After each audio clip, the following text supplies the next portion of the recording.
2026 সালের বিধানসভা নির্বাচনকে সামনে রেখে এবছরের রাজ্য বাজেট ঘিরে জোর চর্চা শুরু হয়ে গিয়েছে রাজ্য রাজনীতিতে। রাজনৈতিক বিশ্লেষকদের একাংশের মতে এটাই মুখ্যমন্ত্রী মমতা বন্দ্যোপাধ্যায় সরকারের তৃতীয় মেয়াদের শেষ পূর্ণাঙ্গ বাজেট।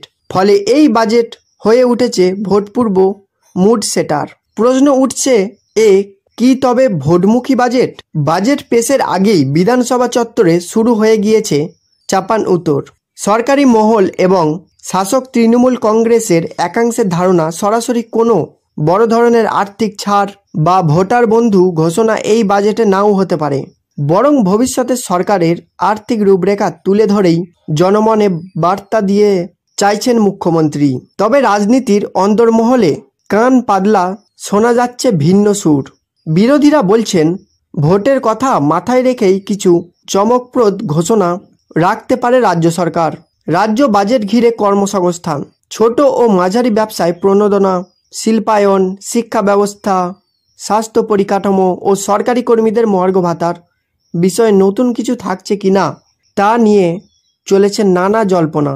শাসক দলের রাজ্য সাধারণ সম্পাদক কুণাল ঘোষ জানিয়েছেন, মমতা বন্দ্যোপাধ্যায়ের সরকার যে সামাজিক সুরক্ষা এবং পরিকাঠামো উন্নয়নের পথে চলে তার প্রতিফলন বাজেটে দেখা যাবে। সূত্রের খবর, অর্থমন্ত্রী চন্দ্রিমা ভট্টাচার্য সম্প্রতি রাজ্যের মুখ্য অর্থনৈতিক উপদেষ্টা অমিত মিত্রের সঙ্গে দীর্ঘ বৈঠক করেছেন। সেখানে বাজেট রূপরেখা নিয়ে বিস্তারিত আলোচনা হয়েছে বলেও জানা গিয়েছে। এর পাশাপাশি নজর রয়েছে কেন্দ্রের সঙ্গে রাজ্যের তুলনামূলক অবস্থানের দিকেও।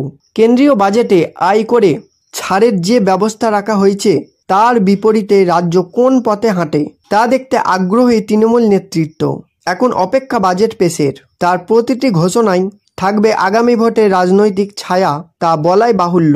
তবে এই বাজেট যে শুধু শাসক নয়, বিরোধীরাও কৌতূহল ভরে দেখছে তা আর বলার অপেক্ষা রাখে না।